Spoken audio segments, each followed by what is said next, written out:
अब्ला नुजाफैलायबाय मानगोनां मानिजाथाव गुरु नायक M A jokes बिथाङा। कैमरामैन जल्दी फोकस करो, हम लोग खाना खाने वाला है। एलबी व्यू वाच आवर नांगौ। हे नों मेसेज होदों। है वाच आवर नांगौ जामोन। थ' ओंखाम जायो। इउटुबाव मोनो। फैदो। रिभाइस खालामदो। मोनबाय र'। बिदानि चेनेलानो दंना गैया बेनाव?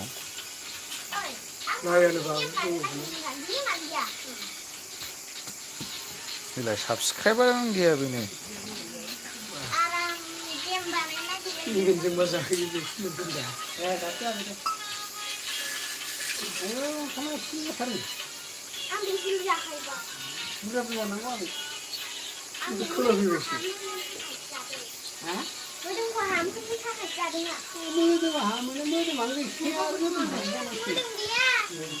भलिउमा फिसा खालाम। ओइ नानि गान दामनाया भलिउम फिसा खालाम। माबा फैयो।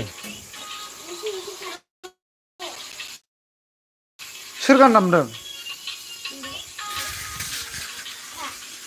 गान दामनायखौ बन्द' खालाम।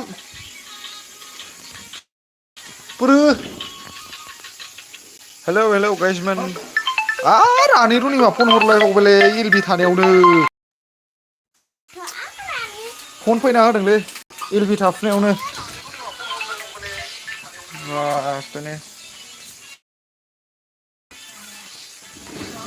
थेंक इउ फंबाय संसार दै। ओंखाम जानो नागिरबाय नै दिनै ओंखाम जायैनो एलबि थागोना दिनै नोंसोरजों ओंखाम जायैनो रायज्लायगोन। गोथाव जागोन दिनै। अ सनजिब दाननो नाङालै। भिउ नांगौ वाटसआव 1 घन्टा बारथा। ओइ नों नङा। हनै खानायदों। गिबियावनो बोरै खानायदों मोनखो आयौ बिहाबो सोरनि बे खानाया आयौ। एथ'ग्राब गोलाव मोनबाय आं खानायदेङानो आयौ। ओइ जिरिना खानायदेङानो गोलावथार ओंखामाव। आयु थैगोनसो। ओंखाम जायैनो दिनै बन्द' खालामलाय।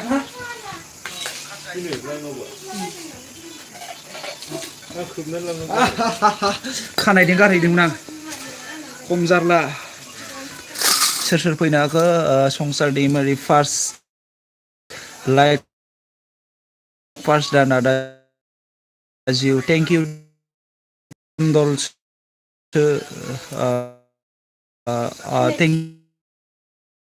थेंक इउ फंबाय।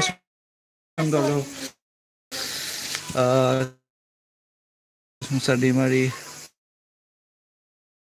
कल हमना दा हमफ्लांबाय आङो। आनै हरदोंमोन नालाय जोंनाव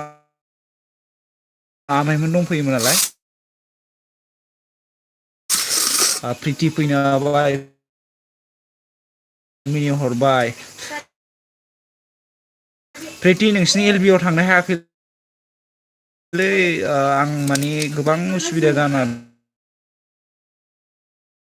दंमोन आरोखि हाथाइबो सादों। गुस्थिबो सादों दोलानाय ओंखायनो ओमफ्राय दिनै थेवब्लाबो एलबि फैबाय आं। खनसे ओमफ्राय संसार बारा गोथाव जानानै दादैखाय आदा लुबैनो दिनै दालि जहलसो। नों दालि जहल जाया होनदोंना?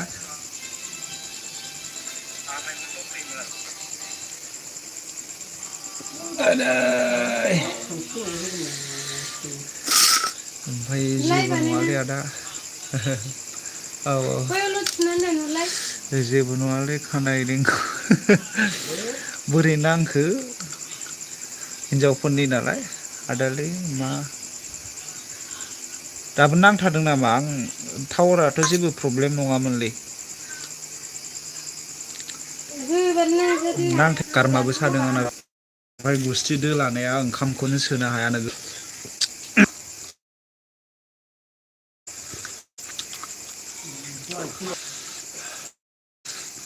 प्रब्लेम जादों आंनाव आया नेट सोलायनि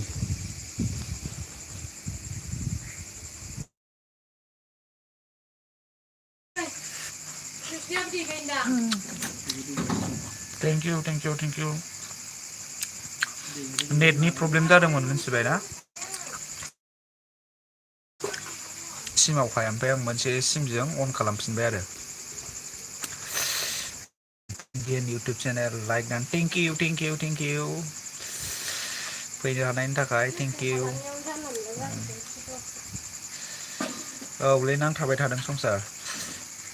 एमबि जोबना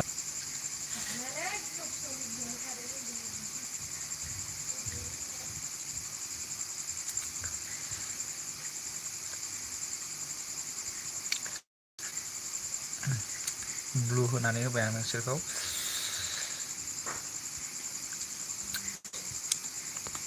कमेन्ट खालाम आंगोफोर कमेन्ट खालाम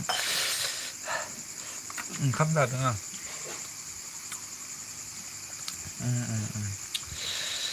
मा ओंख्रि जाखो नोंस्रा ना जाथ'लायाखै दाबो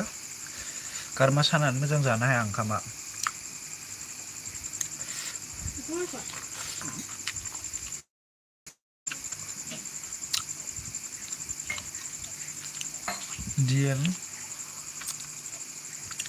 दिएना मा होनदों जेबो जायाखै आंना गल गल माया गल गल खारदों हा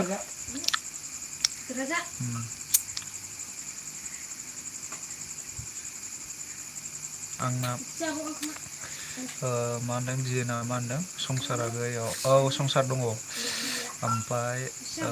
संसार दैनि मा होनदों आंना बिदाया फैलानो सोरखौ होनदोंबा संसार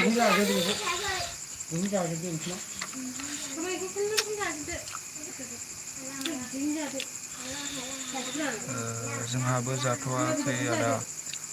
खुरदोंसो आगैयानो ओंखाम खुरबाय नङा होमबा ना खुरबायबा जादो मोजाङै खुरनानै आरे आंना गुस्थि माबा सानानैनो मोजां रायज्लायनोबो हायामोन दोलानाय दं आरोखि ना उन्दैयाव दब'खा जादोंमोन जाहैदों बेनो गानो रोङाखै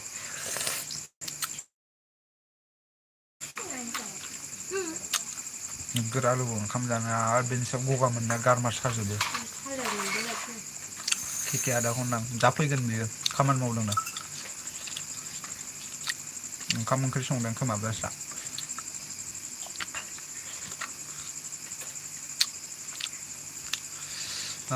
औ दे हैबानो जाबाय दे संसारदो हैनानै औ चार्ज गैलाबोलाय औ मबाइल चार्जबो गैया आदा चार्ज हैनो दे आदा जिउनो फैनानै होदो दे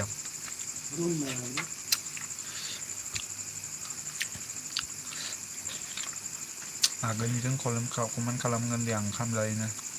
दे जागोन दे फंबाय दे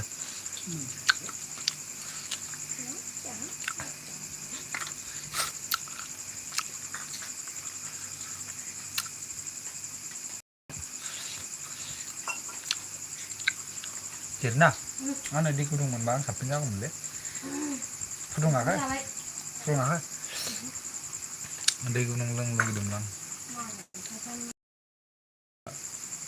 टाब 1K बियादा औलै चन्दन गैया दासिमबो आंबो भिडिअ हगारनो हायाखै नालाय माखासे माबा जाबाय थानानै आंबो लोमजानाय मानाय देहा माबा जाबाय थाना भिडिअ होनो हायाखै नङाबा 1K जासिगौमोन खोमा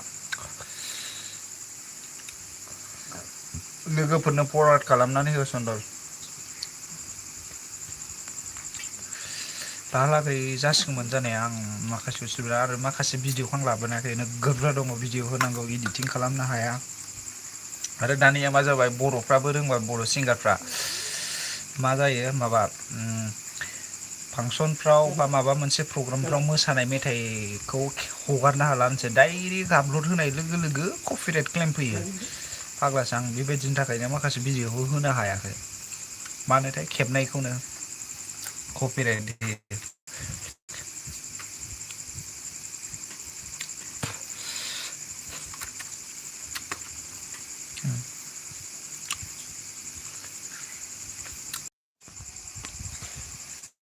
नेटआ माबा जागासिनो दं आंना जाबाय थादों नेटआ माबा 2 मिनिटल' सिखारफिनलायबाय नै नेटआनो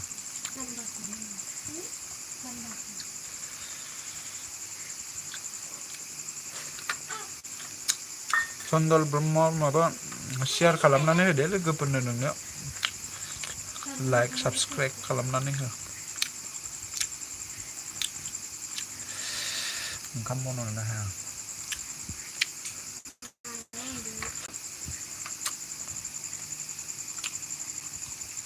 कमेन्ट खालाम प्लिज कमेन्ट खालाम अननानै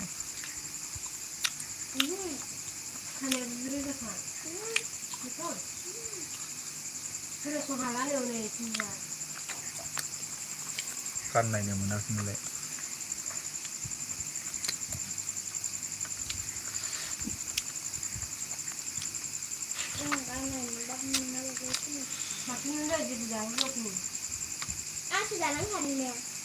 आंखौ एरनानै खोन्थाफैबाय ना मा जाखो नोङो जेनेबा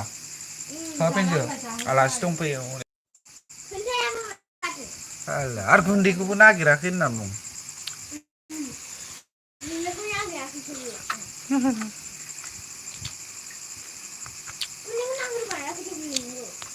पुतुलि रामसियारि औ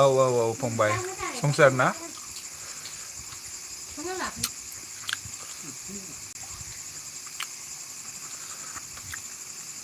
ओंखाम जाबायना फंबाय औ मोनथिबाय दे औ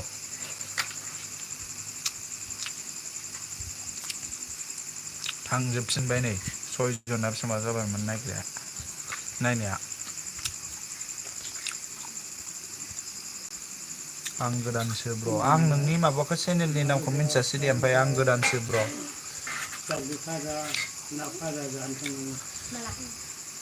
माबे थेंक इउ आं खिन्थु मिस्टार मा बियो मिस्टार बोरै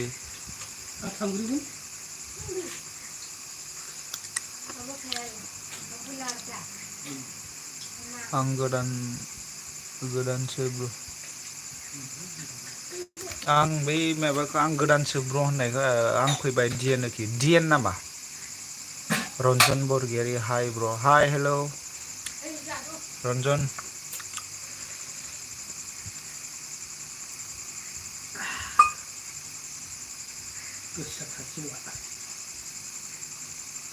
आंनि सना इउटुब बोबा मोनफैगोन र' बोगोन र' आं ओंखाम जाग्रोदों नालाय दा नायगोन आं ओंखाम जाखांबा ओंखामखौबो खरा जानो हाया रन्जन बरगयारि ओंखाम जादोंलै नै फंबाय गारमा सानायनि थाखाय ओंखामखौ बा स्पिड जानो हायाखै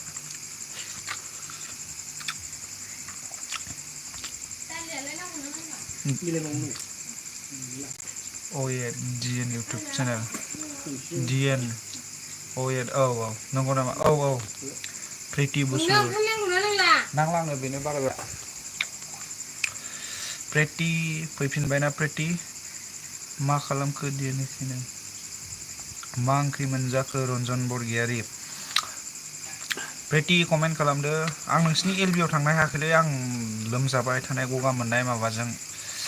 ओमफ्राय आं दिनै फैबाय आरोखि गारमा सादों बिरादनो आंना ओमफ्राय गुस्थियाबो दोलादों नोगोद माबायो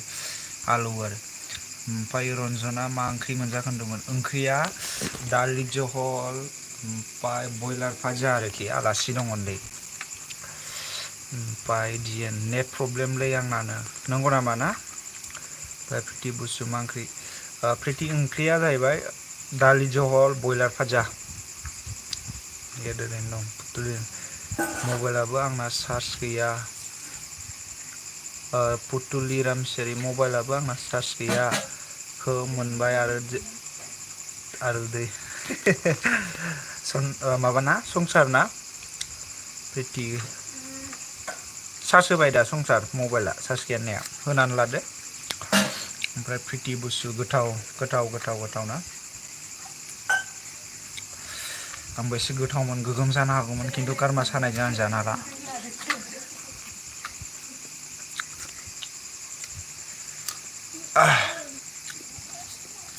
गोथाव ओंखाम जानायाव एलबि थानायनि थाखाय आंखौ माबा होनगासिनो आंना उदैया स्क्रिनजों जोख्लोबनो मानो होनगासिनो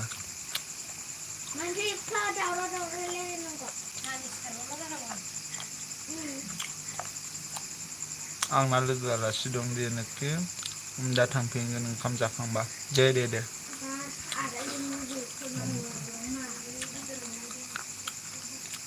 प्रिति बुस्थु जानानै होनो जानानैथ' होगौलै हाया गारमायानो मन'लांनो हाया गगाजों मारै बिदि जाखो बुंनो हाया आं बेबायदि जाजाफेरामोन खननै जाबाय आं दिनैना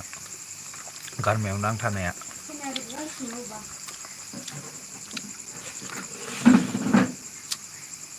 प्रिति मा ओंख्रि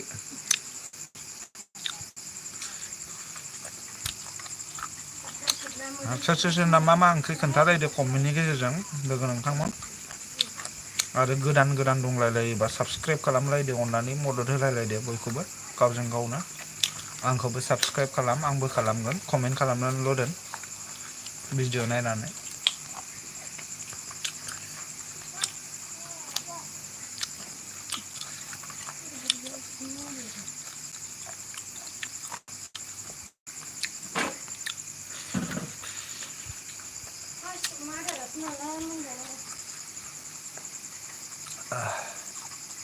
लांबाय दं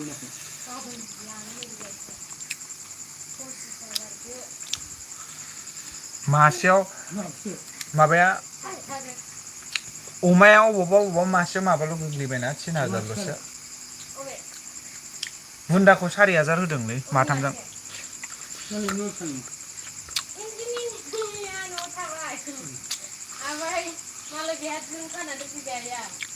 सोर माबाया आयं सुमिलाया आयं सुमिलाया खाफैग्रोबाय आरो आयं सुमिलाया खाफैबाय दुजों खाबाय नालाय बुंनो मोजां जाहैबाय बिदिनो बेफार बाथाय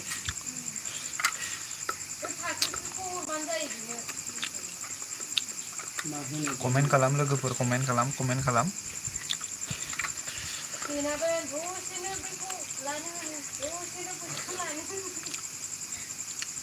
आं एबार बयनिबो एलबियाव गिदिंसिगोन दे र' गारमा हामबानो देहाया हामबानो आंनावबो मदद होफैदो आंबो मदद होगोन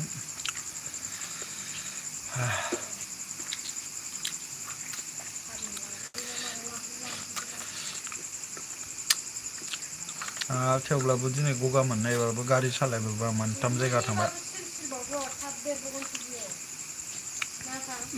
काजलगाव थांबाय बेंटल सिडली लास्टाव कारिगाव बेनिफ्राय फैबाय गोजान गारि सालायथारबाय आं दिनै नैबे ओंख्रिखौ बे एम्फौखौ मानो संफाया नोंसोरो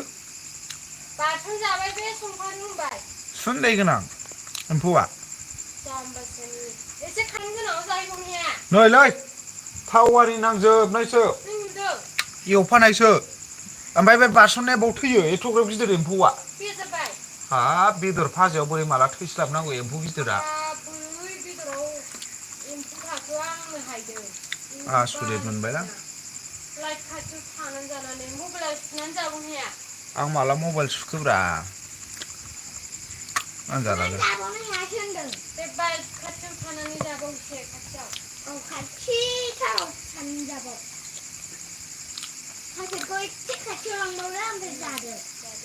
नों नामा पेनजो नङाना नों बुं लाइट खाथियाव जानाय एम्फौ बाथोन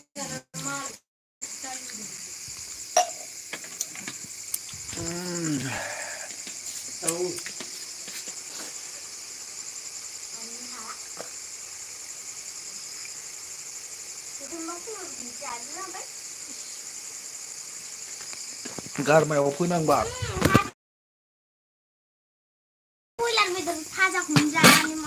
थोद मावबाय आरो नोंना राने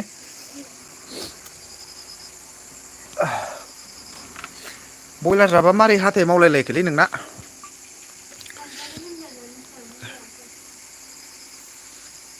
प्रिति बुसुआ लाइभ थाहैबाय गावनाव थांनानै एलबि थाहैबाय मालाय हेलौ गाइस सापर्ट माय एलबि प्लिज नो प्रितिया एलबि थाहैफिनलायथारबाय आरोखि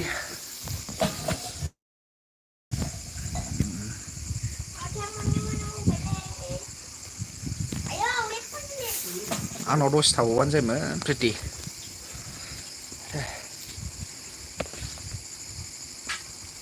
गारमा सानाया बोरैबा जाजोब्बाय ओंखाम जाखांबाय नामा सोर सोर जाखांखो नै मबाइल माबाया बोरै 3 मिनिटल' जाफिनखो एलबि थानायालाय वाट्स आवारा 3 मिनिटल'सो खारफिनलायबाय नै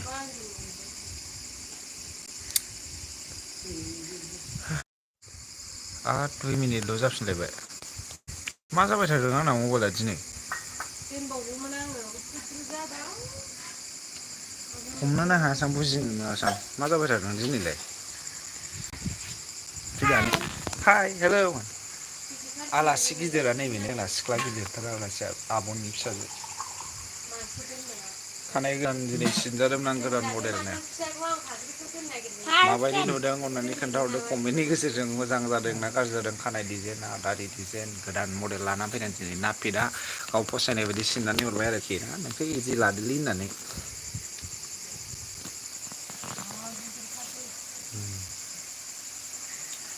मोसानानै दिन्थि दे एसे मोसादानि दे एसे मोसा मोसा मोसा कमेन्टआनो आपडेट जायासै माथो कमेन्ट आपडेट खालामदो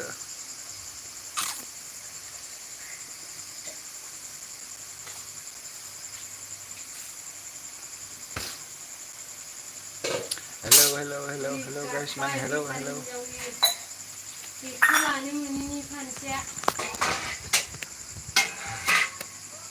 आंना फिसाजोआ उन्दुबाय सिरिनो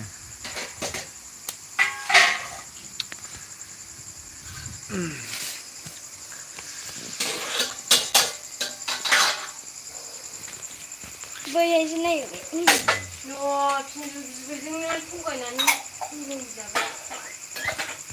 पिन्जु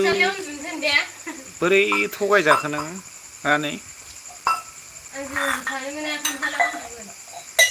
hello hello hello comment comment comment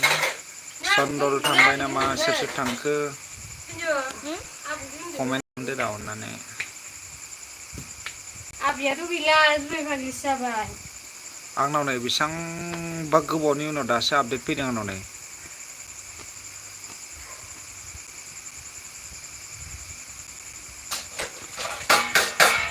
नै नोंसिनि कमेन्टखौ आं दासो नुजोब्बाय आयु आंना मबाइला माबा जामारदोंमोन खोमालै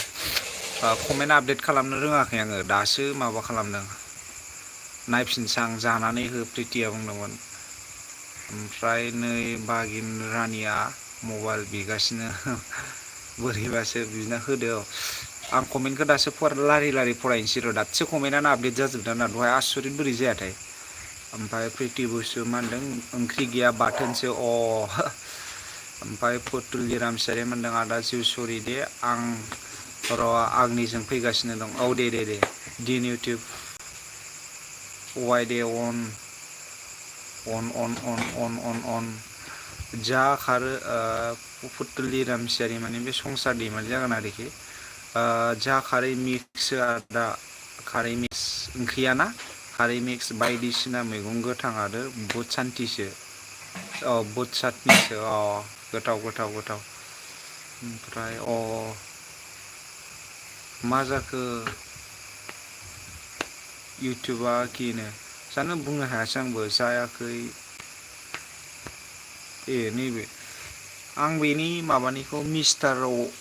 मिस्टार वाइटिसो जागोन जायाखै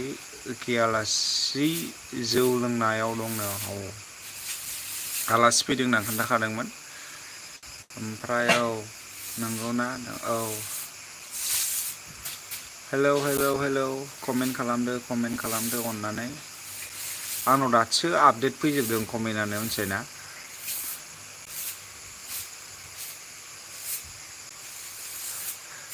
बेसेबांबा गोबाव कमेन्ट फरायनो मोनासै आं दासो अल कमेन्ट होनानै आपडेट फैदों टप कमेन्टआव दोनबाय थाबाय ओमफ्राय कमेन्टआनो आपडेट जायाखै माने बिदि जायाथाय नेटनि प्रब्लेममोन खोमा आं फरायनो मोनासै नोंसिनि कमेन्टनि गेजेरजों रायज्लायनो मोनासै आं कमेन्ट खालामफिनदो जा अननानै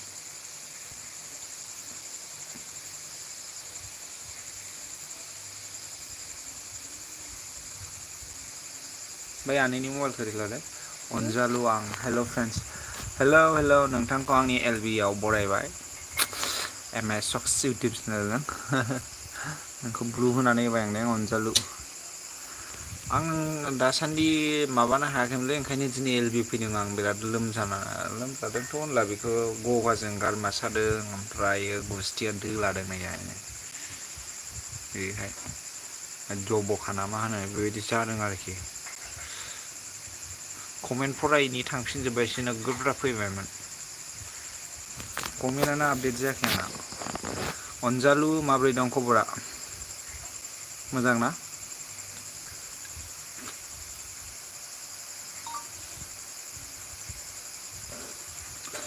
कमेन्टआ आपडेट जादोंलाय जायाखैलायथाय नै अल कमेन्टआव होना होनि कमेन्टआनो थाब आपडेट जायाखै मा जादोंथाय आसुरितसो मोनबाय फै आंनि मबाइलखौ ओरै लानानै फैलाय आनै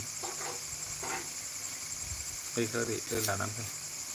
आं नायनि बेनियाव होनलाय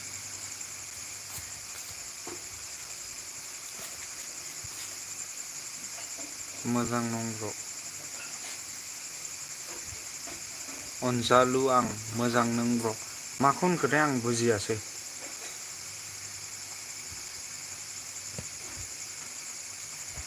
जेबो माबा जायाखैथ'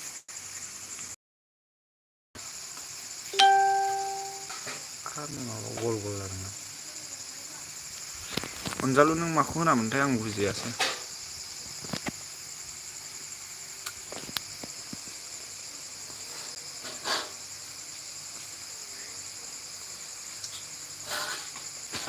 थेंजु गय जाया नों गय जाया गय खावनानै जादो मानो जाया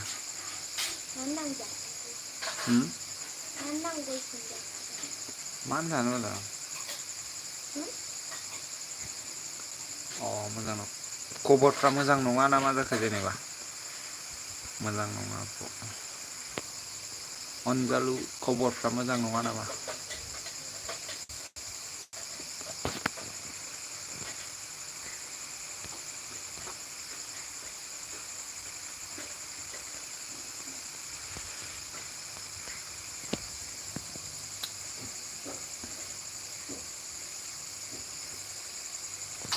मोसालाय मोसाब्रा दे बागुरुम्बा मोसा मोसानो रोङा नोङो बागुरुम्बा आं सोलोङो बागुरुम्बा बागुरुम्बा होननानै जायोना जोंना आफाया जिरायदों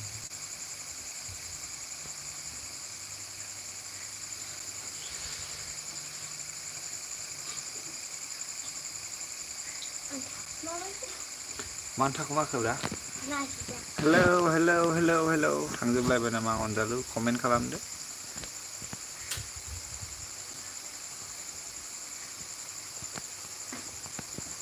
जोंना केके ब्रासआ मा खालामदोंथाय खामानि मावदों ना मादोंथाय LB आव फैनो हायाखै दासान्दि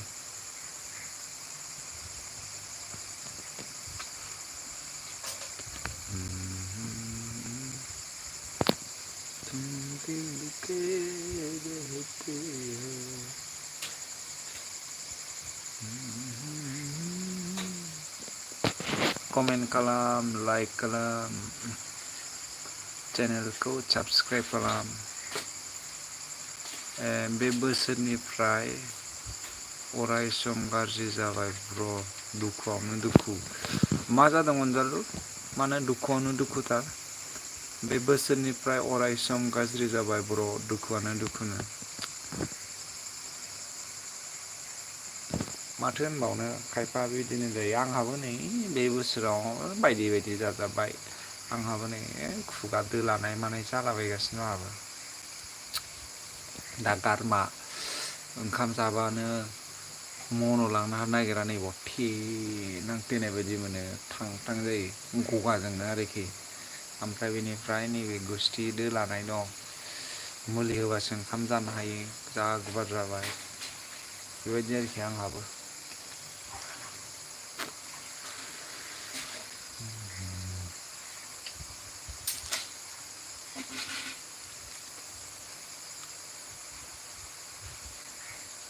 खिन्थानो हायाब्र' नंगौ ना दे खोन्थानो हायाबालाय जिखुनु जाखांबाय नामा नों ओमफ्राय ओंखाम अनजालु गोलांनानै दसे उन्दुनानै रायलायनोसै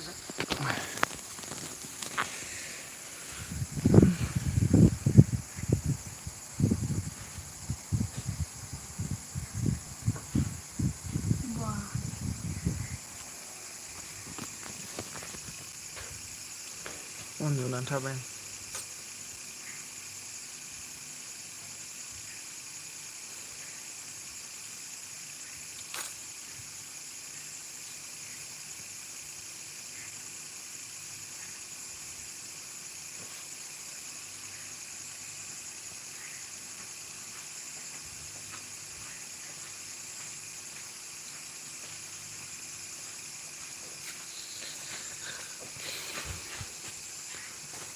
हेलौ थांजोब्बाय गासिबो ओंखाम जानो होनखादोंमोन साथामा ओंखाम जानानै दं ओंखाम जागासिनो दं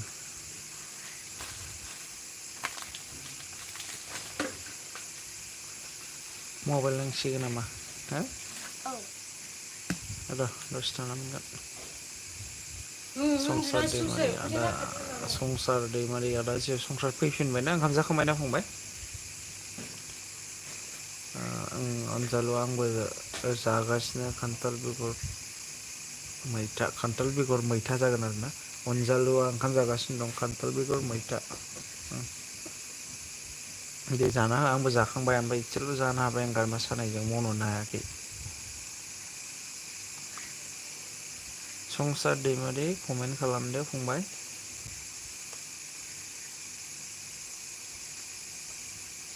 ओंखाम जादों होनदोंमोन ना नों दहाय जाखांबाय फना चार्ज जादों जायाखै बेसे बुरजा फन चार्ज जाखो खानाय सिनना साफा नुथारदों आरोना थेंकिउ फंबाय आंनि मडेल नंगौबा बे दहाय नाफिदा गावनो मालाय बेबायदि सिनबा मोजां नुगोन होननानै सिननानै हरदों आं बेबायदि सिनजायो सिनजानाया एसे दिफारेन्सा आलदा दं आरोखि खानाया दिनै एसेनो दारिजों खानायजों एसे आलदा दिफारेन्स जादों आरो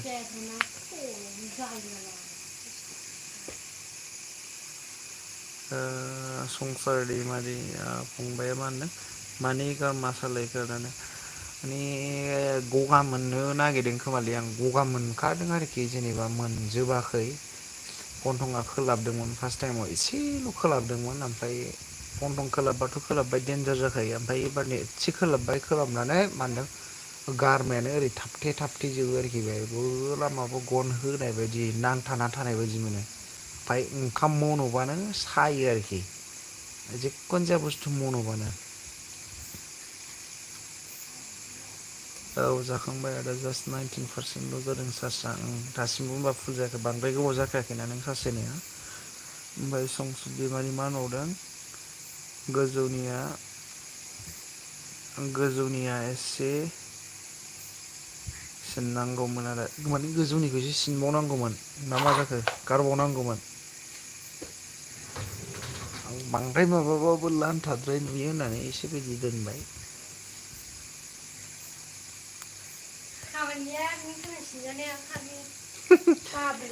आंना हिन्जावानो आंनि खानाय सिनजानायखौनो फसायबावासै जाहैदों बाब्रि लानायसो होनना बुङो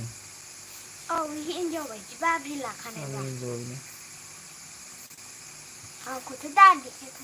आंखौथ' दा देखायगासिनो मानो देखाया नोंखौ दहाय बुरजा फैथारबायमोनलै फंबाय संसार ओमफ्राय ओंखाम जालायदोंनो ओंखाम जानो थांग्रोजोब्बाय माखासेया साथाम साब्रै ओंखाम जानो थांबाय ओमफ्राय अनजालु दंमोन अनजालुआबो थांबाय खोमा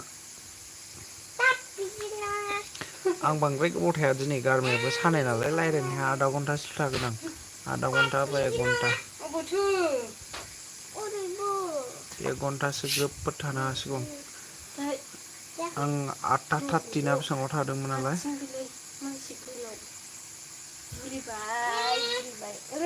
हेलौ नै पिक्सारा बोरै बिदि जानानै थालायखो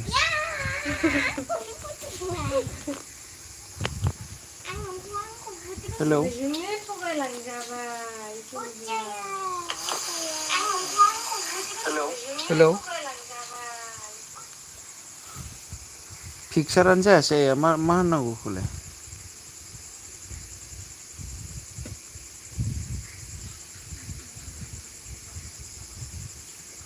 जि गाज्रि थाबाय आंनि फट'आ मिथिबाय संसार दैमारि 1 आवार स्टार्ट जागोन दे जागोन 1 आवार स्टार्ट ना जागोन ओमफ्राय नाथाय पिकचारा मानो बिदि जाखो आं बुंनो रोंला दे आवाजल' थांबाय मानसियानो मोजां नंखाया नालाय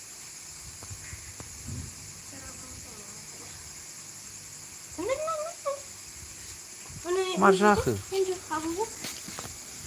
फट'आ जा गाज्रि थांबाय माबाया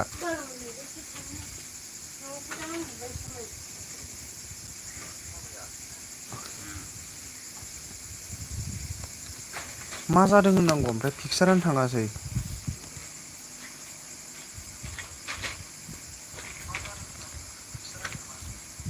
थाङोबा माथो नों मेगन खेबनायखौलाय बोरैथो नुदों अहा ओहो के ब्रादार्स फैबाय मा जाखो मा जाखो फिफानो जानो नै फट' बिदि थाबाय आं बुंनो रोङासै भिडिअ'आनो थाङासै आसरित मोनबाय आं के फोरोंहरलाय नोङो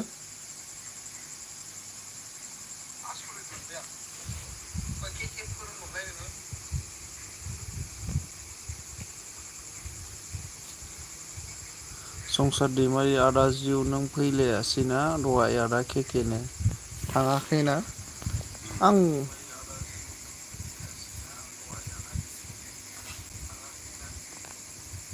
आयौ नै 9था मिनिट जालायबाय ए उन्दुदो थांदो फैसिगोनदां मा उन्दुथों दे जखा गैया ने बेग थांना फिन कमेन्ट हरलायोखिनो वाइटि फैफिनबाय ना कमेन्ट आं रोङासै दे मा बे केकेआ बुंदों माबा कमेन्ट मा होनदों बेग थांना हाबफिनबानो जायोना संसार मा होनो खम जारलालै बे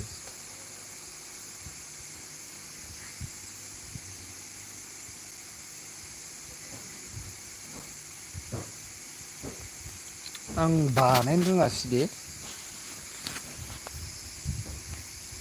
मार जाखो एथ'ग्राब गाज्रि थाखादोंना फट'आ ओमफ्राय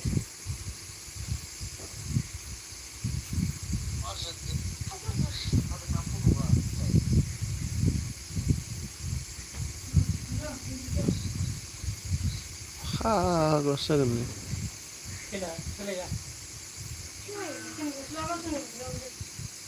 जिएनना नेट स्ल' ब्र नंगौ ना वाइटसिया बुंदों आरोखि ना ओमफ्राय संसार दैमारि आदा दहाय आंनाबो बिदिनो जादों फट'सो जाना थादों औलै बेबायदि जाबाय मार जाखो आं जेबो बुंनो रोङासै बानायनोबो रोङासै बानायगासिनो दं आं ओमफ्राय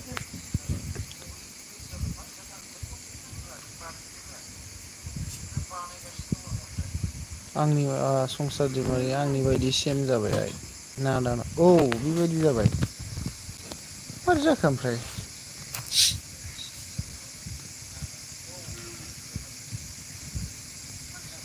कमेन्ट खालाम वाइटिजों रावबो लोगो गैयाबा लोगो जालायदो अननानै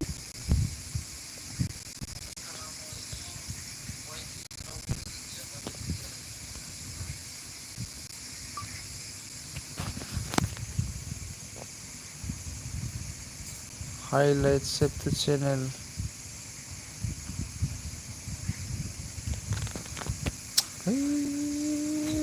बायोलां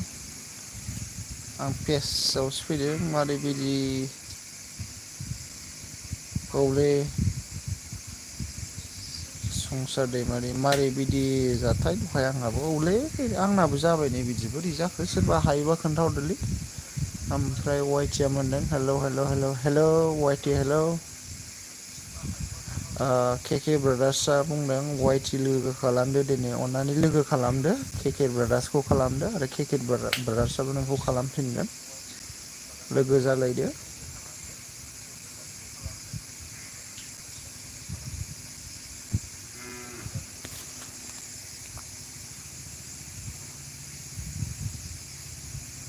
माथो बिजौ जोगोनार संसार दैमारिया होनदों फाथो बिजौ जोगोनार बिजौ मैफ्राय आलु खारैसो आदा ओमफ्राय बुट सातनिसो आदानो ओंख्रिखौ खोन्थाबाय केके ओमफ्राय दिएना बुंदों फैफिनबाय ना दिएना लोगोखा वाइटिया बुंदों लोगोखा केके ब्रनो लोगोखा जाहैदों केके नायनानै बानायदो दिएनाबो खालामनो हागोन आं आसरित मोनबाय सोरबा रोङोबा खोन्थाहरदो पेजआ मानो बेबायदि जाखो खालि मोनसे पेजल' थाबाय जा गाज्रि पेज थाबायना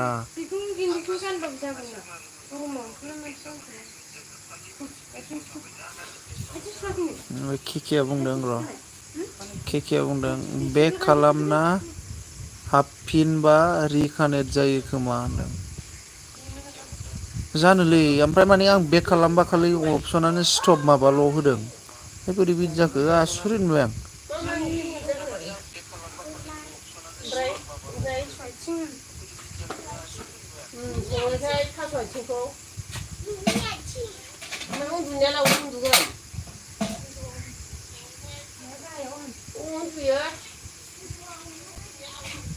आसरित मोनोना दिएना केके होनदों केके खेल लादो आंनि उनाव बिदिनो नेट स्ल' आंना जिएन इउटुबार्स ना नेट स्ल'नो इउटुब चेनेल ना ओमफ्राय वाइटि जौ लोंग्राखौ नेदों एखेनो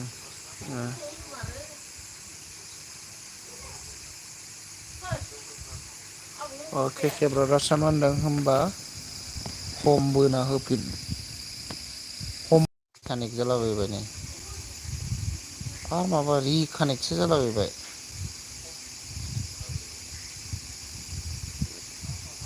संसार दैमारि फैलावानो फैलाव नुदों आदा नोंखौ बे पेजआव नंगौना संसार जारलालै केके ब्रादार्सआ मोनदों खुमब्रा ओमफ्राय ना गोरानसो संसार फंबायनो ओंख्रि बुंलाबाय औ नंगौ नामा वाइटि ओमफ्राय डिएन इउटुब चेनेला औ नंगौ नामा वाइटिनो औ आंना बिमाया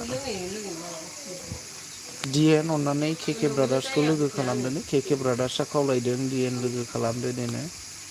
बे संसार दैमारि औ आदानो अननानै लोगो जालाय गावजों गाव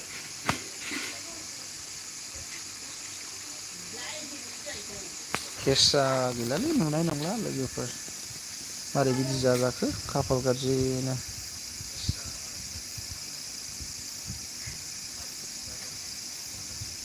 जा गाज्रि फेस जानानै थाबायलै आयुनो बोरैबा मोनबाय थाबाय आं आंनि फेसखौ गाहायाव उन्दुगोन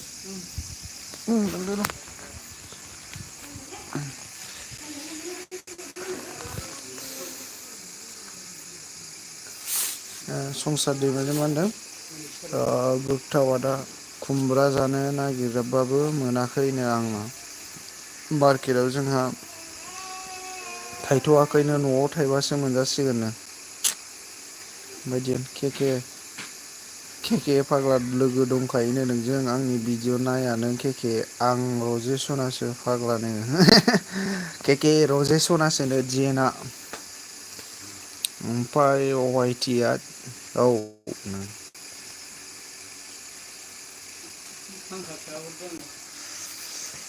लांदो आदा संसार दैमारि आदा जिउ एम एस जारलालै आं आंनि फेस थानायखौ बोरैबा मोनगासिनो दं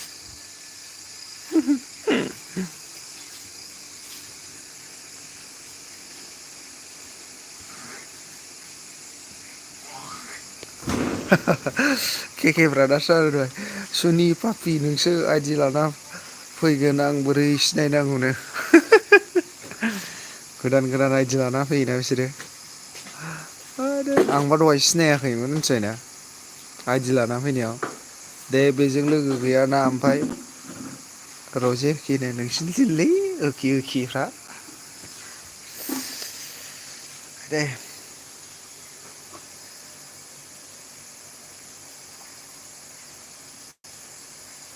संसार दैमारिया नों आंनि बिदा बायदि नुवाखै नोंखौ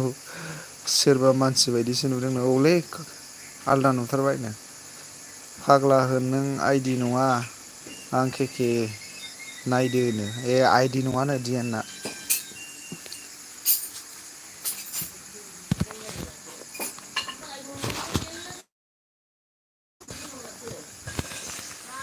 ओरै आं मुलि होनोसै दा संसार दैमारि सोरजों उन्दुगोन नों आनै जोंजों उन्दुगोन ना हो आबौजों दे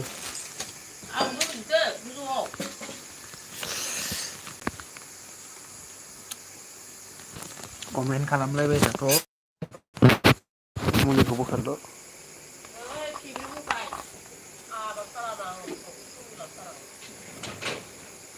नोंहासो सारासो मोनजागोन दा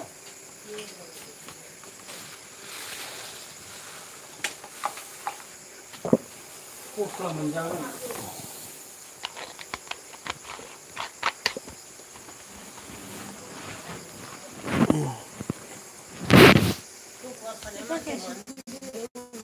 लांजोबदो सिङाव लांदो आं मुलि फुनग्रोनो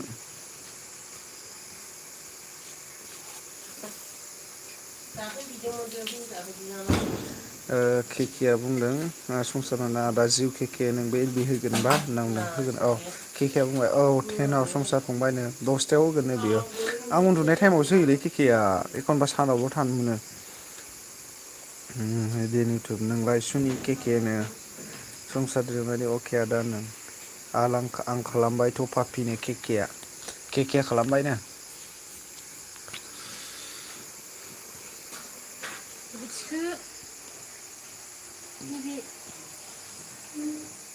बख'नानै लांबानो जायो बुद्रुलाङो बेलाय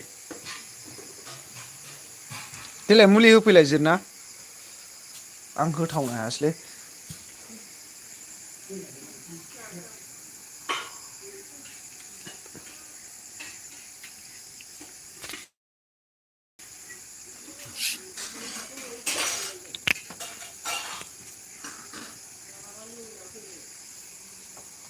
बिदि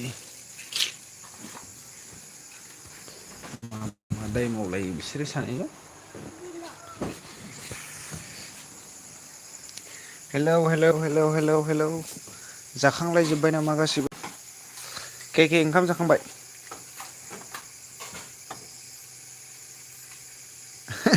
वाइटिया दुखु मोनबायलै रजेखिखौनो नांगौबा सापर्ट लानो केके सेन नागिरदों नामा नोंलाय केकेआ कि नोंबो खालामदो नो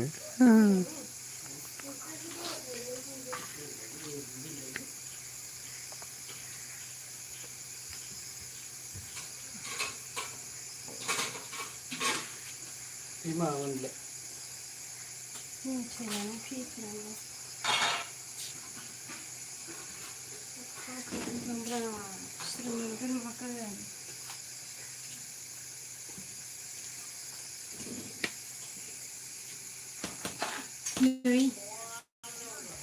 सेस कारेन्ट थांबाय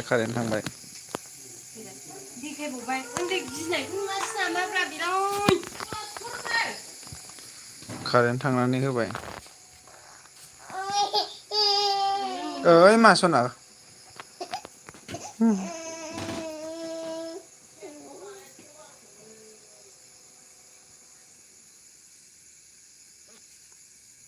केके ब्रादार्स होनबाय मावजारजों गावथारगोन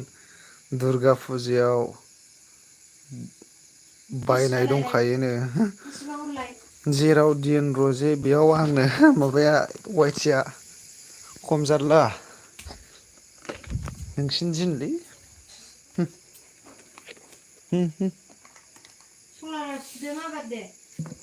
खानोथ' नागिरदों आफामोनहा खायाखैदां दाबो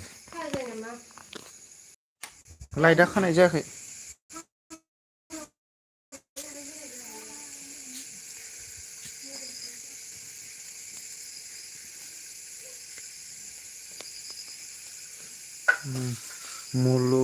मुलुग दैमारि आदा जिउ लाइक 7 दान थेंक इउ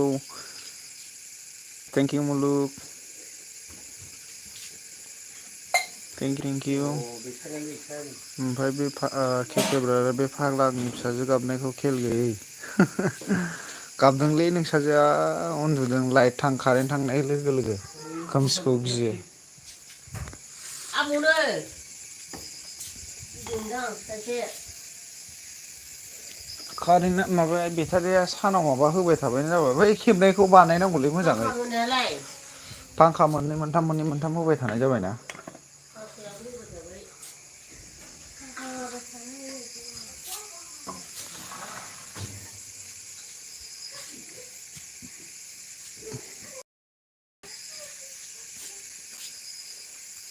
हेलौ कमेन्ट खालामद'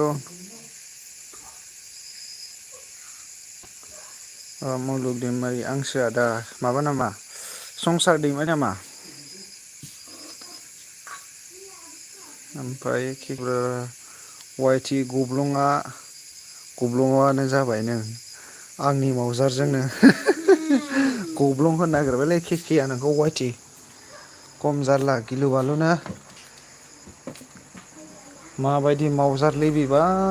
केकेनि मावजार खम जारला आंथ' गिबायलै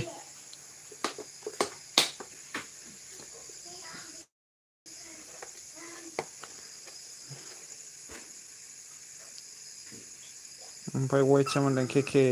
मावजारनि गुलिखौ जोंना बोरमायासो खिबाय मिनिथाव बुंबायलै नोङो वाइटि ओमफ्राय दे बे आइडि नामा बेलाय डिएन इउटुब चेनेल ओमफ्राय बेनिफ्राय जों लाइक थुनो होनना फैबाय दे नंगौ दे संसार वाइटिया मा होनदों गब्लंबा रजिकिया माथेना होगोन दे नोंसिनि दिनसो माथेलायग्रा दंलायसै मालाय आयदा माथेनानै होलाय नोंस्रा साबसक्राइब जायोबा खालामनानै होदो संसार आइडिबा खालामनानै हो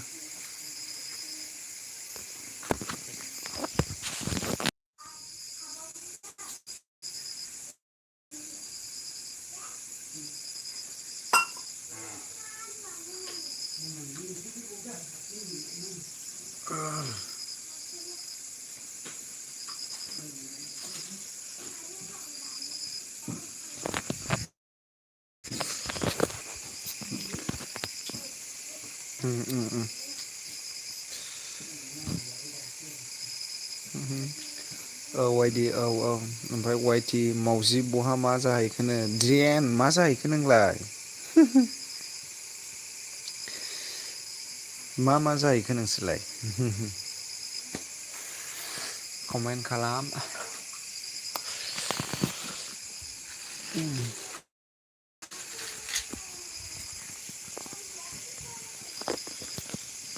किसुना देन केके बावदारसा थें होबाय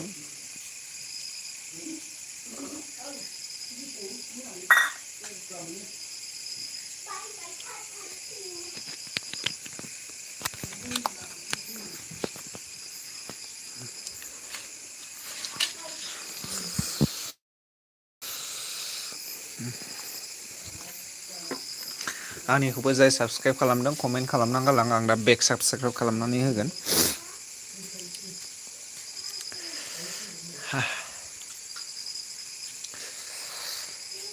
हायदे बारानो गैया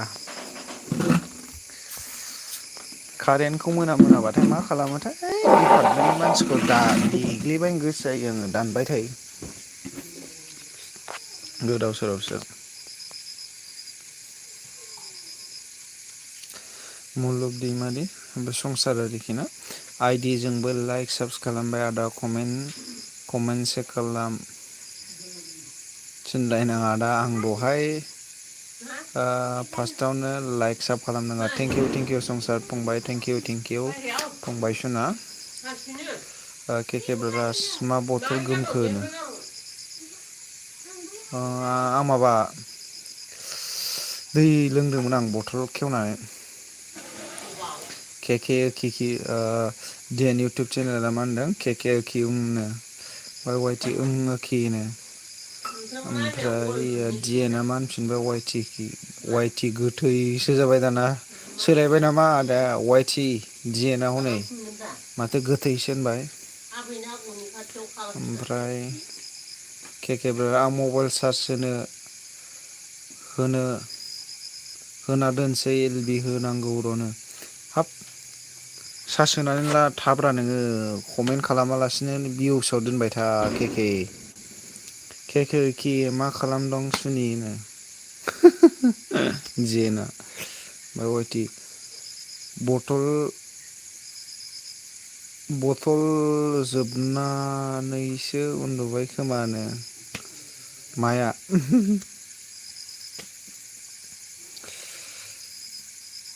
ओमफ्राय मुलुग दैमारिया अके जिउआ दा केके चार्ज होना लादो दे नो औ वाइटिया मा होनदों गोथै कि बुं केके दं डिएन दं ओरैनो सुनिनो सनानि उनाव सुनि दोनफिनलायजोबबावबाय नोंसोरो हाब बिदिबालाय बोरै जानांगौलै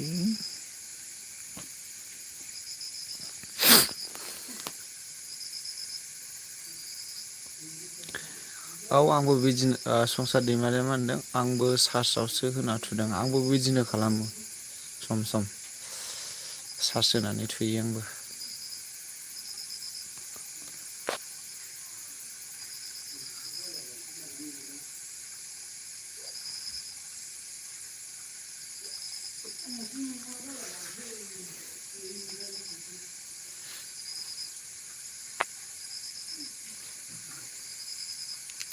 आं दिनै बिराद दुखु मोनदों आरोखि आं एलबि फैबाबो आंनि पेजखौ आं दिन्थिनानै माबाबाय थादोंमोन ओमफ्राय मारै बेबायदि जानानै थाखो आं बुंनोनो हायासै आसरित मोनबाय आं डिएन इउटुबाव मोनदों केके बोरै दं खबरा सना सुनिनो डिएनआ मा नुदों वाइटि गोथै मा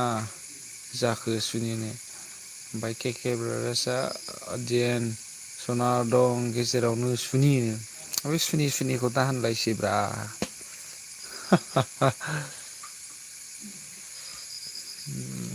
जोंना संसारा हाख्राबबाय बिदिनो हरलाबाय था कमेन्ट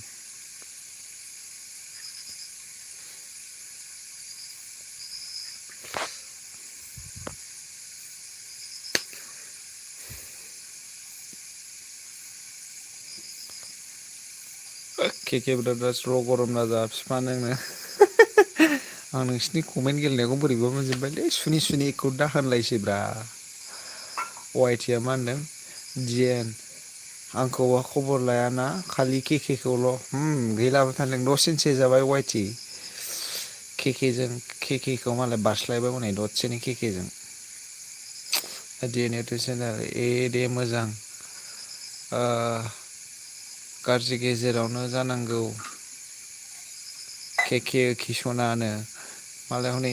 खोथाफ्रानो केके किसना माबाल' जोबथारसै गैलालै नों वाइटि मोननाय नंला मुलुगा येस मा होनदों मुलुगा संसारा रिसार्ज जोबसै गाबोन आंहानो रिसार्ज जोबसैना फंबाय ना सोनानै लादो फंबाय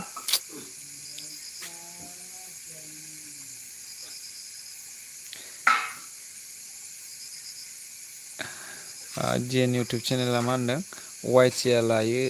लायोहाय एखेनो वाइटियासो लागोनलाय दाना होमबा आरो केकेआ बोरै जालायखो दाना केके ब्रादार्स डिएन सना कि नोंहालायनो मुलुग दैमारि आदा जिउ थेंकिउ फंबाय फंबाय सना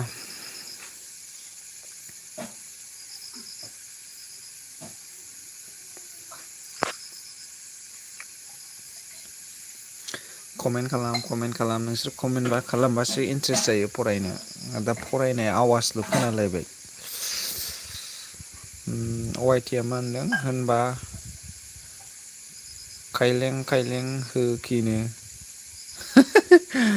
होमबा माबानि केकेनि खायलें खायलें होनांसिगौ जाहैबाय डिएनआ मा होनदों आंनाबो बिदिनो सना केकेनो बेबायदिनो गेजेराव दङनो बेहाबो ओमफ्राय केकेआ मावाय डिएन सना नों आंनि एलबि आव फैयैखायनो लांदांल' मोनसे सोलाबा फै सनानो केके ब्रादार्सआ खावलायदों डिएन थांनानै होबानो जाबाय दा 10टायाव होगोन बिथाङा एलबि खौ आंबो बिदिनो दा सम जायोबा थानोसै दसे बेना मोनायावसो होयोलै आंहा उन्दुयो दोनो ओमफ्राय सानाव थानाय जायो एखनबा दासान्दि आं रावनिबो एलबि आव थांनो हाखायाखै देहानि माबानि थाखायनो आरो खामानिबो सोलाबा एबार एसे फ्रि जासिगोन एबारदेन गिदिंलाहैजोबनोसै आं थांजोबनोसै आं एलबि होबाय थानायावनो प्रिथियाबो होदोंमोन एलबि खौ नायहैनो हानाय नंला आंथ' बिनि एलबि आव ओमफ्राय औ जि दाम फैसायानो गैबावासोलै बिरादनो आंहाबो गासै गंबा 8टा जायो रिसार्ज सोनांगौ आंहाबो न'आव आंनावनो मोननै ओमफ्राय आंनि हिन्जावनाव मोननै आफानि मोनसे नानिनि मोनसे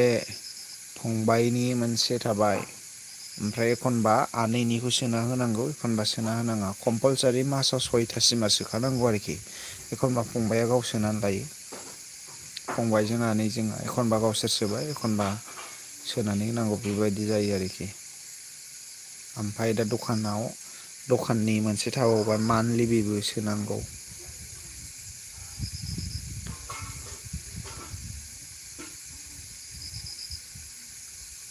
मुलुग दैमारि बिदानो बिनोसै र' औ बिनानै होबानो जाबाय थाखा थाबा आंबो मालाबा सोनानै हरगोन दे सम जायोबा नाथाय आंहाबो दा बिराद नांगौ जानानै दं डिएनआव ओं दे थांगोन केके बिफानो हाब मालाबानो बिफासो जाबाय केके डिएनजों माला बिफा जालायलायखो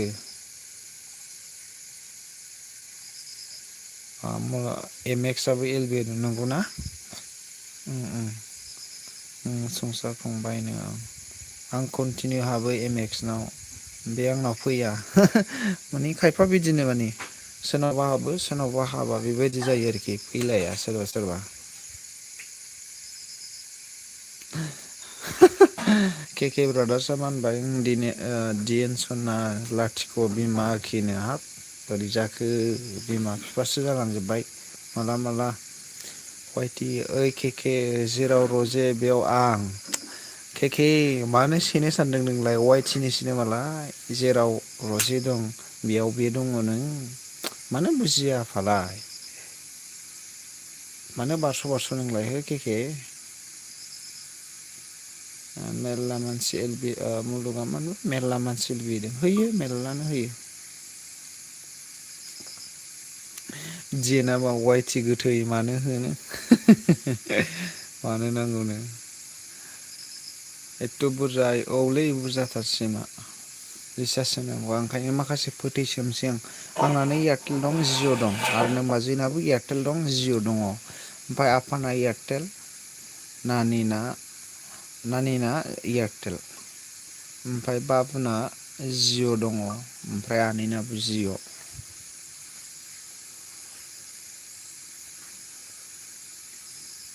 जिर' केकेनो ओमफ्राय केकेआ मा होनदों आंना मबाइल चार्जआ 3ल'सैनो चार्ज होदोब्रा केके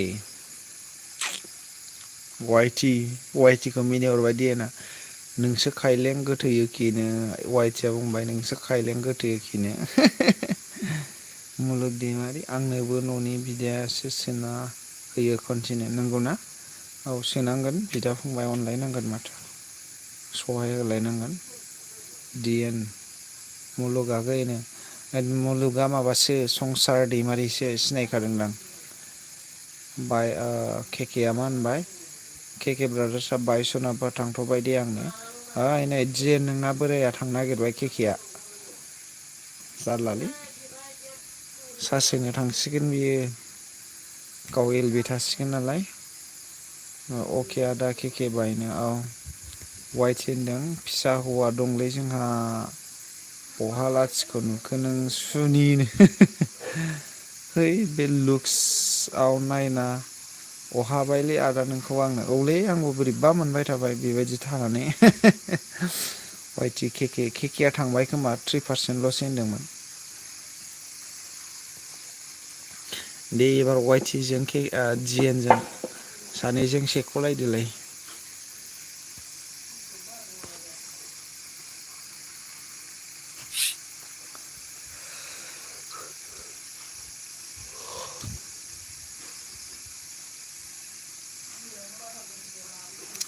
मुलुगा मा होनदों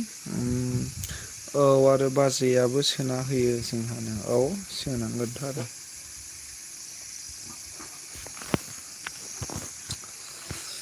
रिसार्जआवनो मासाव खमावबाबो 1500-2000 थाङो आयु रिसार्ज वाइटिया दा मा होनदों डिएन सुनि बेखौबा फिफा सना आंखौबा गोथैयोखि मानो बिदिब्ला नोंसोरलाय माने गोदान लानो नागिरो नङा होमबा ना डिएन वाइटि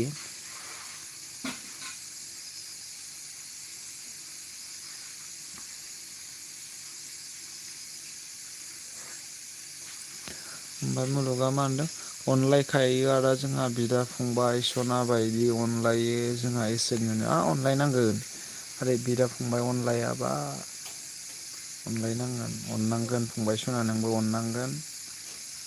आरो नोंनि बिदायाबो नोंखौ अनगोन अननाय होबासो अननाय मोनो औ आं दा सोगोन र' गारिखौ डिएनआ मा होनदों वाइटि गोथै गोथै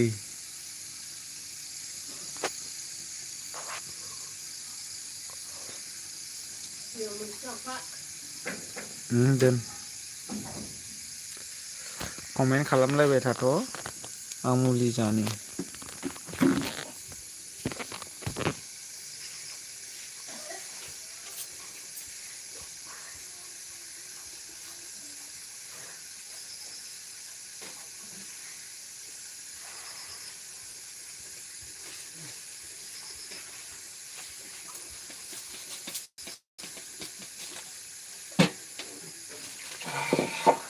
कमेन्ट खालाम खिमोन वाइटिया मा होनदों ओके नोंसिना आलासिया उन्दुबायना मानो बिसि गिदिर आलासि फैदों डिएनमोन नालाय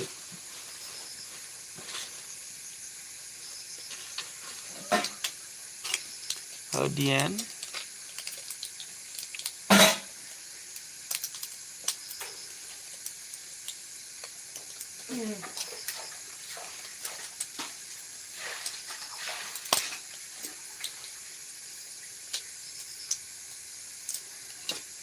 मा सिरि जाजोबखो कमेन्ट खालाम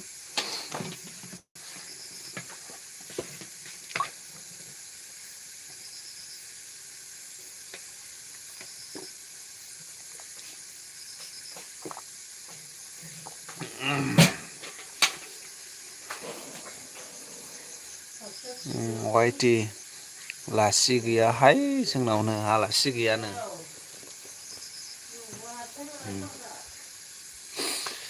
आलासि गैया होमबा हेलौ बांद्राय गोबाव थाला दे आं 10थासिमल' थानोसै लोगोफोर 8 मिनिटल'सो अननानै थाबावदो कमेन्ट खालामबाय था गेलेबाय था इन्ट्रेस्ट खालाम एन्टारटेन खालाम इन्जय खालाम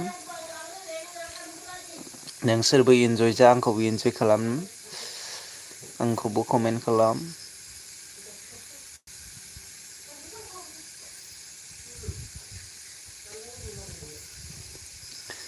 डिएन मा ओंख्रि आरो वाइटि मा ओंख्रि अननानै खोन्थादो आं दहायो सोंदोंमोन नामाथाय रिप्लाय फैदोंना फैयाखै आं फरायनो हास्लाबासै अनलायनायासो जायखिजाया सोमोन्दोखौ मुलुगा बुंदों आरोखि ना अनलायनायासो जायखिजाया सोमोन्दोखौ गोरा गोगोम खालामो जेराव अनलायनाय गैया बेयाव सोमोन्दोबो थाया आरो जि न'खराव सान्थि अनलायनाय गैया बे न'खराव धोरोमबो थाया दा बेखायनो जेसेबां हायो अनलायनांगौ मानसि जिउआव नंगौ फंबाय नंगौ जेराव अनलायनाय बेयाव फोथायलायनाय थायो जेराव फोथायनाय बेयाव धोरोम थायो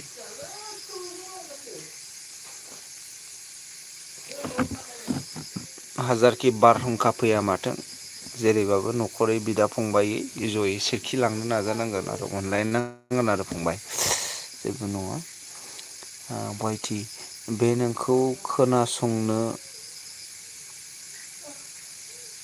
बे नोंखौ खोनासंनो फैनायालाय खोनासंनो फैदों नामा नों आदा जिउ मिस इउ मुलुग दैमारिया मा होनदों आदा जिउ मिथिउ फंबाय मिथिउ मालाबा फैदो बेरायनो। मुलुग दैमारि अके खालामनि र' कमेन्ट आदा औ दे खालामबानो जाबाय। दिना मा होनदों वाइटि गोथै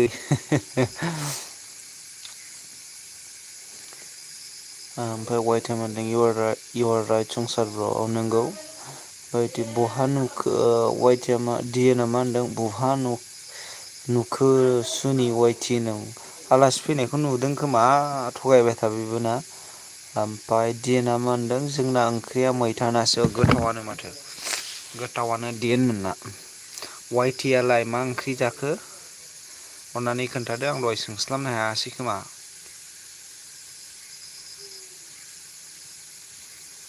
वाइटिया मा होनदों दहाय नों खिथानायालाय एखे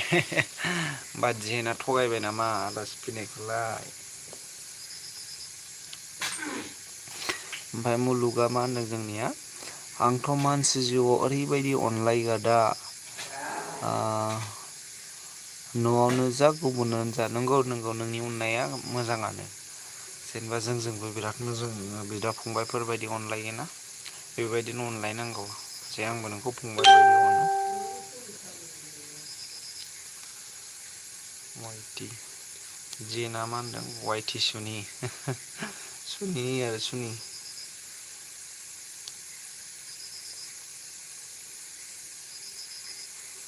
ओमफ्राय मुलुगा मा होनबाय येस वाइटि थेंक्स होबाय।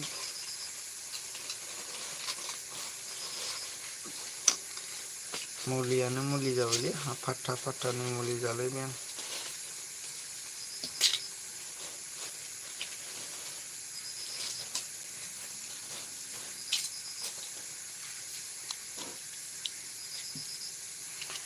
वाइटि फांस्लिउ आं मुलि जाग्रोनो।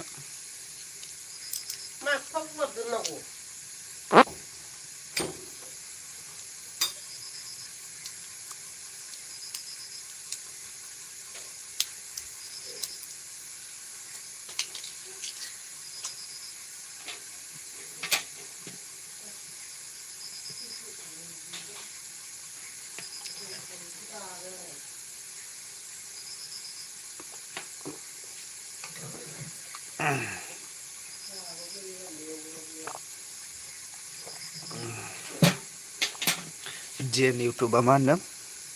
वाइटि बुंदोखि बुंनोनो मा बुंद'।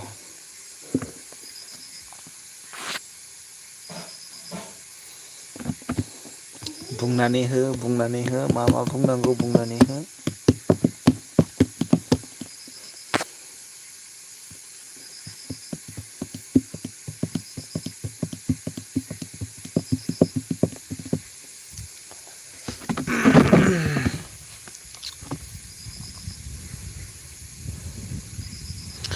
हाब बारा बिराद मोजां बारबायलै गुसुनो आयु बाहेरायाव हा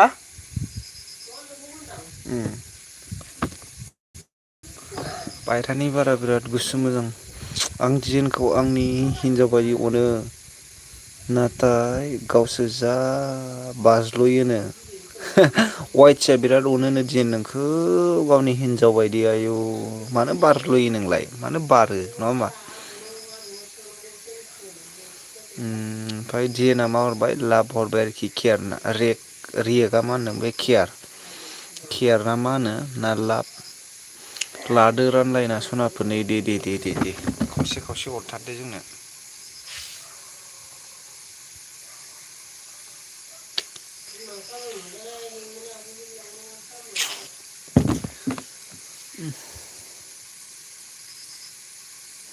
वाइटिया मोनबाय आं रानालै हारसिंसो लाजोब्बाय आंनो दे लादो दे जों सिख'ला नो मुलुगनि खायफाया बिराद मेगन सायो दा अनलायनायफोर नुबा गोसो थौलेफोरा मेगन सायो औ नंगौ आरो खायफा बिदिनो आरोखि ना बेफोरखौ मा होनगोन सन्देहजों जायो आरोखि ना मालायनि अनलायनायखौ जेनेबा ओरैफोरबायदि माबा दङ नामा बेफोरबायदि सन्देह खालामो बेफोरनो थौले गोसो जाहैबाय आरोखि सानस्लाबनो हायै बिदियावनो रागा फोजोंलायनाय बिदि जायो रमान्टिकफ्रावबो बिदिनो जायो बांसिन रमान्टिकल' नङा आरोखि ना जेनेबा थौले गोसो माने बे सन्देह बेफोर थाबानो बिदिनो जायो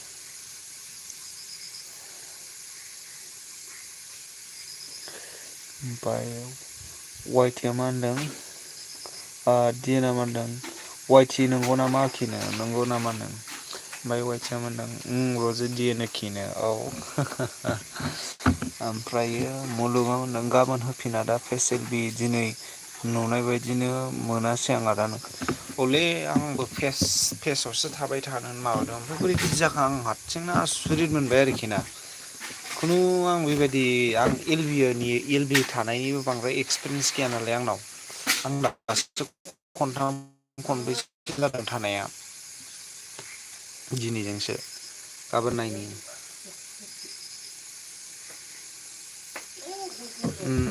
नंगौ ना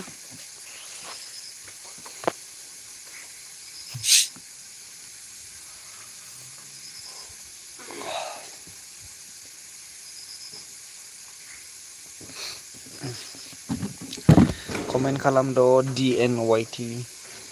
बारा गोबाव गैथारला आं नोगोर उन्दुनो ओंखारबाय गारिबो सालायदों सालायना मेंनाय बिराद उन्दुनो ओंखारबाय आं मोथो मोथोनो दसे थाबावनोसै रायज्लायबावनोसै नोंसोरजों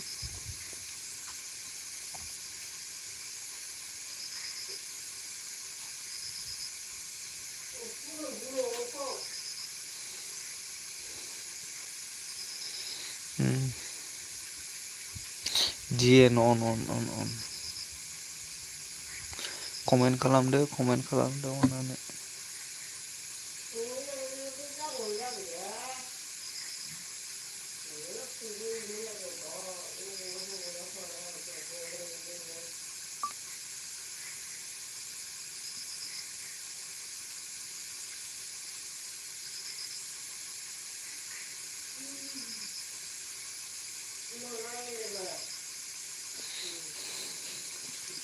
कमेन्ट खालामदो टेनथ'फ्रांलायलायबाय आं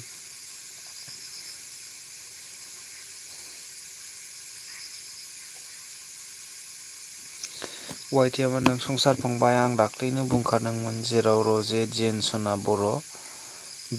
बर' आं बेयाव आंखौ बुंबाबो लाब गैया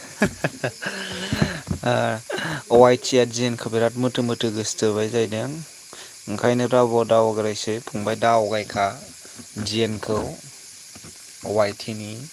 आरो रजे सनाबो नामा बेना चेनेला ओमफ्राय आंनाबो दिनैसो बिदि जाफेरदों आदा बेरायनो गोसो जादोंमोन दा बाट सम आरो बोथोरानो थिना नंगौना औ दालाय बोरैथो मावनो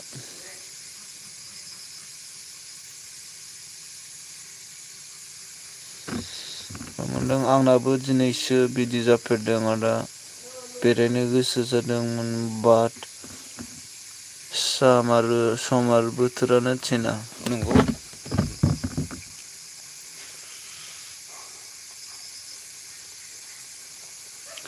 आं टाइम मोनबाल' थाफैयो एलबि खौ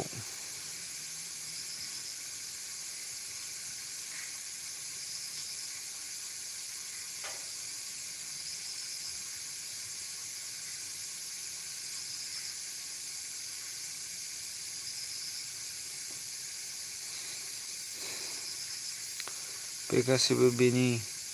2 नाम्बार चेनेल आइदि वाइटिया मोनदों डिएन अन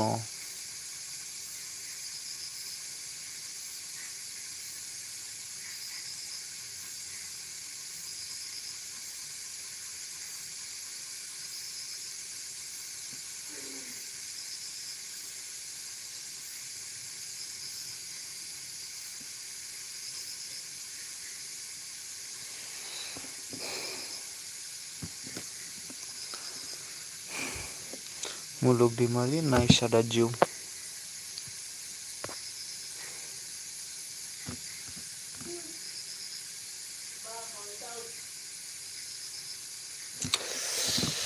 आं उन्दुनो ओंखारबाय फंबायमोन बिरादनो GNYT आरो संसार फंबाय आं नोगोर उन्दुनो ओंखारबाय आं फोजोबसै नामाथाय LB-खौ हाय हेल' बयबो बुंदो LB-आव सापर्ट बेखौ बुं आं बेनि उन दे मोजां जोथोन ला LB माबा YT DN-खौ नङाबा बिरग'लांजागोन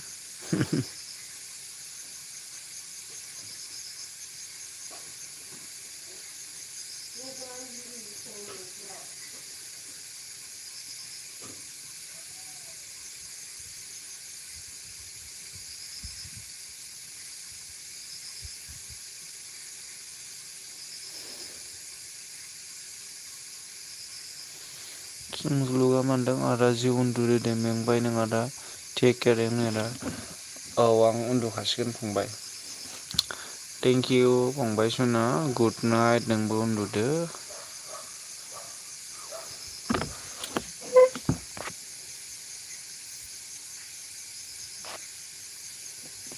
ओमफ्राय वाइटआ मा होनदों गवालै बे बारनासो होगोन आंनो जायसे बेखौ बारनानै जोखा वाइटि नोंथां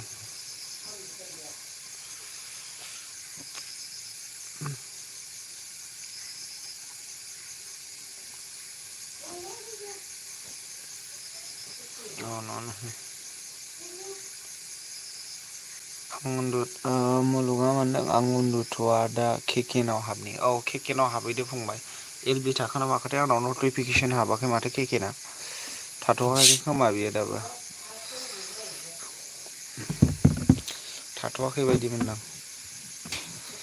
मुलुग दैमारि गुड नाइट आदा जिउ गुड नाइट नोंनिसिमबो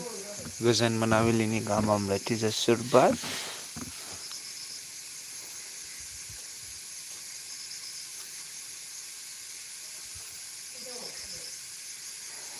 गोथै वाइटआ मोनदों गोथै किलावबाय नामा सनानो उन्दुबाय खोमा बेबो दियाना ओमफ्राय मुलुग दैमारि होथ'वाखैदां होआखै बायदि मोनदों आं दिएन ओमफ्राय डिएनआ मा होनबाय डिएन इउटुब चेनेला दे उन्दुदो बाय बाय आगै संसार बाय बाय वाइटि बाय बाय दे वाइटि आंबो उन्दुनोसै आं उन्दुनो ओंखारबाय बाय बाय गुड नाइट बयनिसिमबो दे कमेन्ट हरस्रादो दे खनसे कमेन्ट हरस्रादो आं जा उन्दुनो ओंखारबाय माने आं गारि सालायनानै आं दाबथाम जायगा थांदों गोजाननो काजलगाव बेंटल क'क्राझार बिदि थांदों आरोखि डिएन आब' गुड नाइट बाय औ दे वाइटि गुड नाइट खालामदो नोंबो लावनोसै नामा अकेन' वाइटिया डिएनखौ सोंदों उन्दुथ'वा खोमा आंसो उन्दुनो ओंखारबाय माने आं LB-खौ फोजोबनोसै आरोखि थाबाव जागौमोन आं नोगोर उन्दुनो ओंखारबाय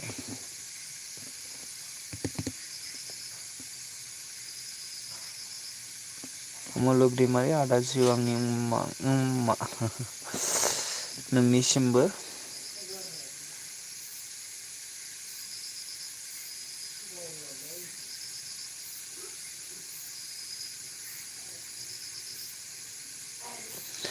कमेन्ट हरसारदो दे लास्ट कमेन्ट गुड नाइट खालामदो आं दोननोसै ओमफ्राय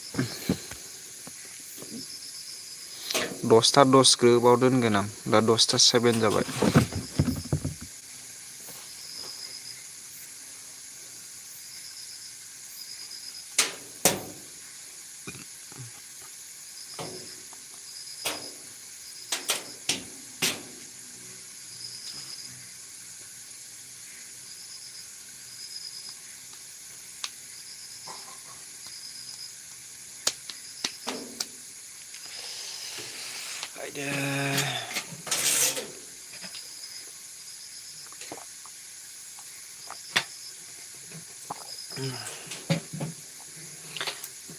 मुलुग आदा आंनि थेंक इउ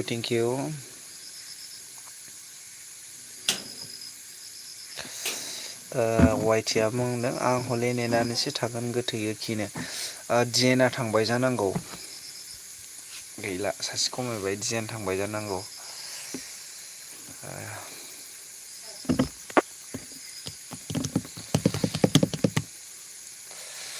आं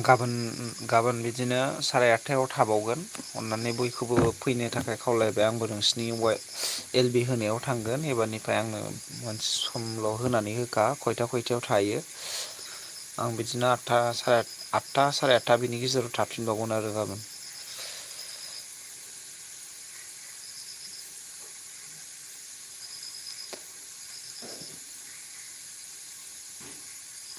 मा होनदों मुलुगा आदा नोंखौ बिराद अनो आं न'नि बिदा बायदि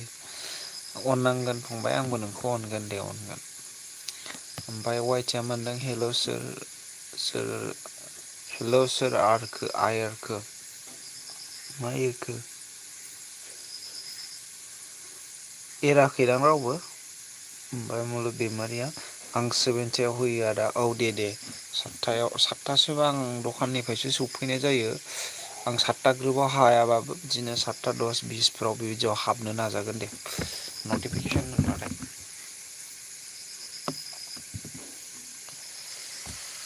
1 मिनिटल'थारसै आं 10ता 10 ग्रोब जाबाथाय आं दोनसै दे बयनिसिमबो आं गुड नाइट जासिहरग्रोखाबाय